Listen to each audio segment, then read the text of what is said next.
Welcome back to the channel, survivors. Today we're going to be diving back into some Enshrouded as we have our first official update here, and this one is a big one, guys. We're going to be going over everything you need to know that is new or modified here for the game. As always, if you guys are enjoying the content, be sure to subscribe here on the channel to stay up to date with everything Enshrouded. Also, don't forget I do have a Discord community. You can always find that link down below in the description. If you're looking for a cool place to hang out, we would love to have you. So diving right in, as you guys can see, like I said, this is an extensive list of changes and modifications and updates and bug fixes, you name it. Now, we're not going to read every single thing line for line, but I'm going to try my best to go through as many of these as possible that I do see that are very important. As always, if you guys want to check out the full thing, be sure to join the official Enshrouded's Discord. Head over here to the patch notes section channel so that you guys can read everything for yourselves, as I do think it is definitely worth a read every time they drop these major updates. So starting things off here in the stability and performance in the multiplayer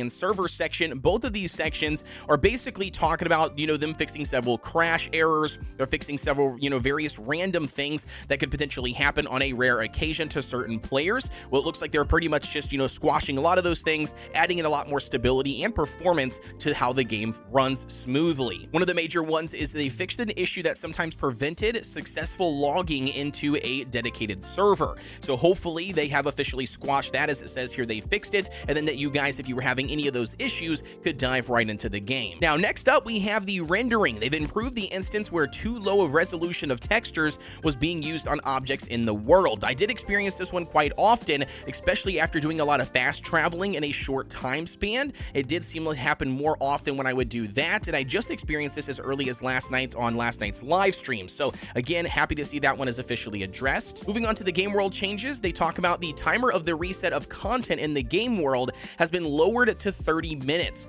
The reset still only occurs while no players are in the direct vicinity of that part of the world that needs resetting. They're specifically talking about, when you clear out a town and all of its chests and kill all of the enemies, that's what they're referring to. As long as you are out of basically rendering distance from that town and pretty much just, not anywhere close in the vicinity, as it says, on a 30-minute reset timer, you could go back and then all the stuff should be respawned back there, including the chests and the enemies, to then re-loot everything and kill those mobs. It's a great way to actually continue farming out gear and resources in the game, and it does give you the ability to discover some awesome loot. They mentioned they fixed an issue that sometimes led to a blocked door at the entrance of the Cinder Vault. Starting location has been fixed. They talk about how they have added a few more terrain material deposits in key locations. They've improved the visibility of amber nodes and added a few locations in the game world where amber can now be found. And I know that was a big one. A lot of people were struggling to see what the amber nodes actually looked like in the game, myself included. I had an entire almost live stream dedicated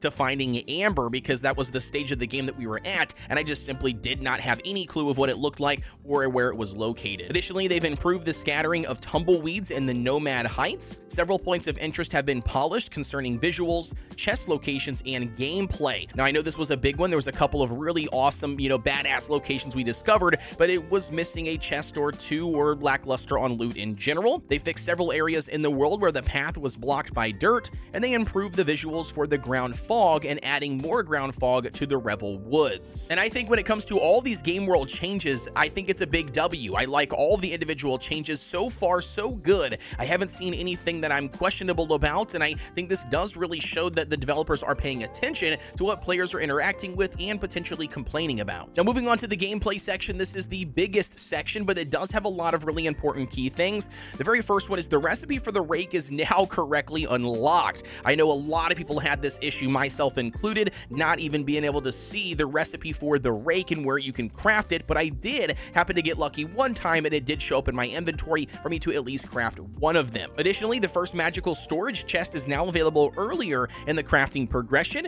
For further information, visit your local blacksmith. The crafting quest from the blacksmith now includes armor pieces in its completion requirement. It also auto-completes after clearing the first elixir well. The second tier glider, the advanced glider, can now be crafted earlier in the crafting progression. They fixed an issue with a quest about upgrading equipment that allowed completion without having all the required runes. When upgrading equipment, the necessary runes are now also taken from the magical storage chest. Ooh, that is a beautiful one here, because those magical storage chests are technically dedicated storage. Therefore, you don't have to go to those chests and pull out the items and then go to the crafting bench. Instead, you can actually just utilize the crafting benches and stations as long as they're within the vicinity of your altar, and then you can technically pull out those resources automatically from the magical storage chest. So this is really nice that they have finally incorporated runes to also function the same way. Additionally, they have lowered the cost for 10 bars to align them with these similar recipes. They fixed a few incorrect ingredients in the tier 4 recipes. They fixed a bug where stamina for jumping wasn't deducted correctly with certain items selected in the action bar. Now your normal jump will always cost nothing,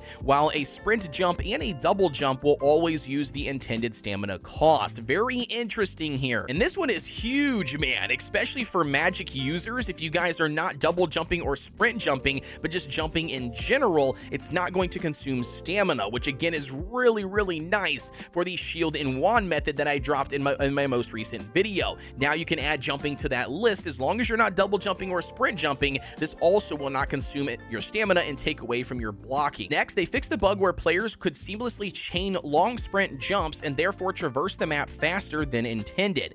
Now it is required to take a short run up for every long sprint jump. That's going to be interesting to test out in the game. They fixed a bug where players could interact with hook anchors behind the player's camera. I did experience this one and I'm glad that it's actually fixed. They fixed a bug where using a glider could allow the player to use hook anchors from a longer distance than intended.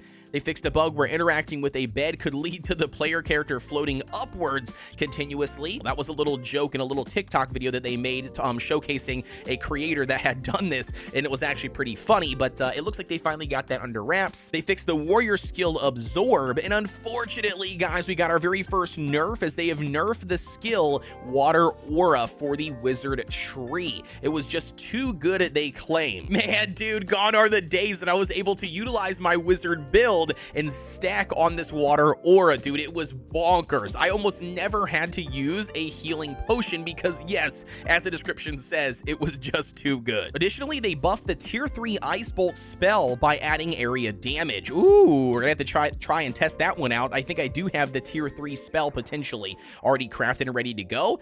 It says they fixed several incorrect item levels for weapons. They reduced the damage from some poison attacks, especially the poison attack from the scavenger matron that caused too much damage. Now, it did hit really hard when it came to getting hit by that poison, but if you guys utilize my cheese guide on how to cheese it, it is very easy to avoid getting hit by those poison attacks. Additionally, they fixed collision issues with the fell spitting plant. Bats should now spawn more reliably. They fixed several instances of enemy sounds that were played too loudly in multiplayer. They fixed several sound effects have been fixed and improved. They fixed 2 incorrect weapon models, and they also fixed a few visual issues with armors. And last but not least, they have some changes for building and terraforming and the UI changes. Now, I'm not going to read all of this stuff because it is quite, in my opinion, small, little, tiny, minute things that just makes your experience a little bit better.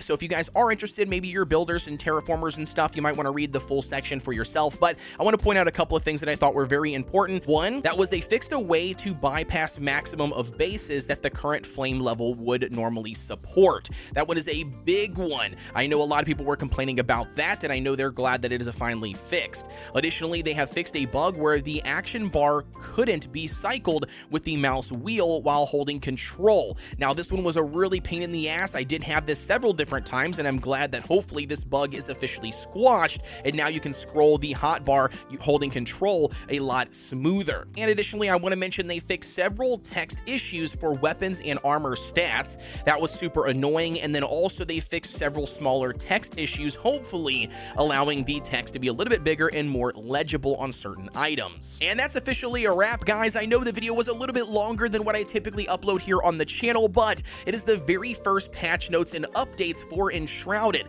I was really excited as I have loved and been enjoying my playtime here in this game, and I'm really excited to see where the developers take it here further. And so far as my overall thoughts on the update, I think it's really good. I think they've paid attention a lot to what the players are utilizing, what they're struggling with the most, what they're complaining about, taking all of the feedback that players have mentioned to them, and they've really stepped up the game here and, implementing a lot of things that players are wanting. And I really can't wait for them to start implementing some new and additional content in the game as time goes on. You guys let me know what your thoughts are down below. As always, don't forget to like, comment, and subscribe here on the channel for everything Enshrouded related. Also, don't forget, I do have a Discord community for a variety of different survival games and even some mobile games. So if you guys are looking looking for a cool place to hang out, you can always find that link down below in the description. But with that being said, as always, guys, I'll see ya on the next one.